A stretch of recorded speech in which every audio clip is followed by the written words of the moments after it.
So, hi guys, kumusta kayo? So, gawa lang ako ng video regarding dito sa ILOE kasi may nagtatanong sa akin sa TikTok. So yun, regarding din sa ILOE na to, bali, dapat, unang-una dapat member ka. Dapat nagbayad ka ng premium niya. Ang premium nito is 120 for 2 years na yon, 24 months.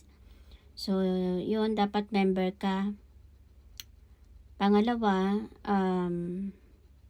yun nga, para makapag-claim ka if ever nawalan ka ng trabaho, dapat may termination letter ka.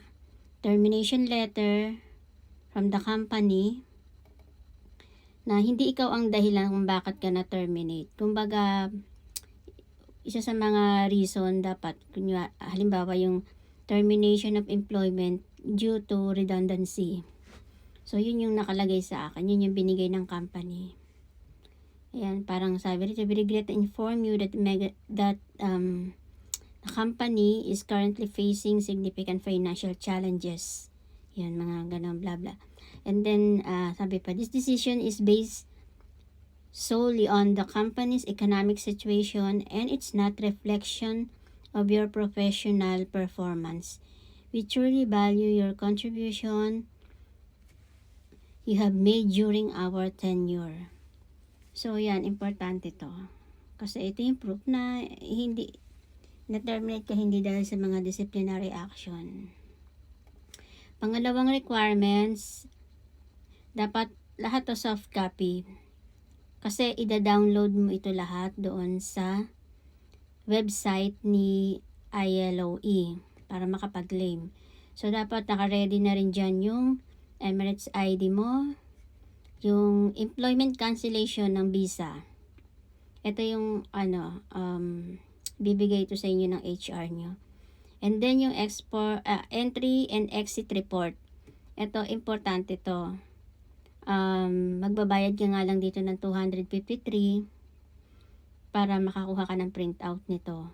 Ito yung record mo, travel record mo, yung simula ng pagpasok mo sa UAE hanggang up to present, yun na activity, yung travel history mo.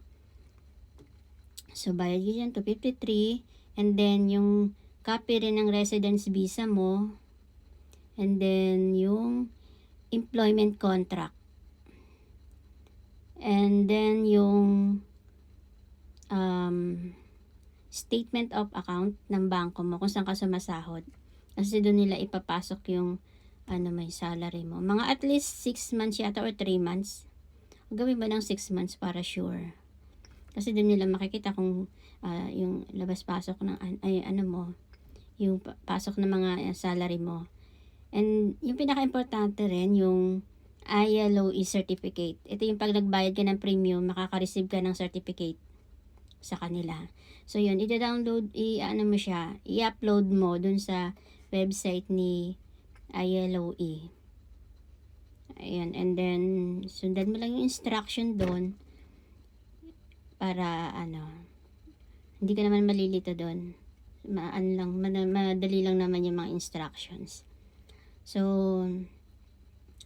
pag na-upload mo, ako nung na-upload ko, after 11 days, pumasok na sa account ko yung 60% nung salary ko. Halimbawa, kung sumasahod ka ng 10,000, halimbawa lang. Tapos, marireceive mo doon yung 6,000. Ganon. Kung ano yung basic mo, basic salary, parang doon sila nagko-compute. And then, yun nga, after March 11, naka-receive na ako. Tapos, syempre, until nung April 6, wala pa rin naman akong trabaho, wala pa akong visa. So, may pumasok ulit sa sa account ko. Ayun, April 6, naka-receive ulit ako. Tapos, kahapon lang, kahapon? April 29. Naka-receive ako ng email, 28 yata or 28. Naka-receive ako ng email na sabi parang may missing document ako. So, inalam ko kung ano yon kasi kala ko mag-aantay na lang ako. Yung tinawagan ko yung customer service ng ILOE. Ang kulang ko daw is yung latest na exit entry ko. Entry-exit report. Kasi nag-exit ako ng Oman. Dahil natapos na yung ano ko, yung grace period ko na 1 month. Diba pag na-cancel ka ng company ng 1 month, na-cancel ka na ng company, bibigyan ka ng 1 month na grace period. Yun. After ng grace period mo, dapat mag-exit ka na or kumuha ka ng bagong visa. So, yung muna ako, border to border ako sa Oman. Nagbayad din ako ng mga 1,000 doon. Kasi parang lang naman, from employment to tourist visa. So, nagbayad ako 1,000 doon. All in na yun. Hinintay ko na lang doon yung hinintay ko doon yung tourist visa ko. Sinend sa akin. So, bali e-visa yun. Yun na nga, nung na-receive ko nung kinagabihan, bumalik na ulit ako ng Dubai. Doon kasi nung pag-exit ko, kinuha yung Emirates ID ko. Sabi ko, bakit kinuha? Sabi niya, hindi ka naman na sabi niya, hindi ka naman na resident, so tourist ka na, so hindi ka na dapat hindi ka na dapat na tawag doon, wala ka na dapat Emirates ID. So edi okay, kinuha. Wala naman akong karapatan diba, question bakit bakit kailangan nilang kunin or tinanong ko lang naman. Syempre mga immigration officer yun. So nga ayun, nung bumalik ako, so under tourist visa na ako. Kaya siguro nag-message ulit yung ILOE para ma-update sila kung ano yung status ng documents ko. So paprint ulit ako ng entry-exit. Pumunta ako actually dun sa Amir kung kung pwede ako magpa-print doon kasi hindi na ako maka-access online. Yung una kasi online ko lang yun na-download yung entry-exit. Nagbayad lang rin ako online. Kasi may Emirates ID pa ako. Since wala na akong Emirates ID ngayon, sabi ng Amir, hindi na rin namin mapaprocess dito yun. Kaya pumunta ka na sa airport, Terminal 3. So yun yung ginawa ko. Pumunta ako ng Terminal 3 sa GDRFA, sa may immigration. Doon sa may pinakadulo yon. Sa first floor lang sa arrival, sa pinakadulo.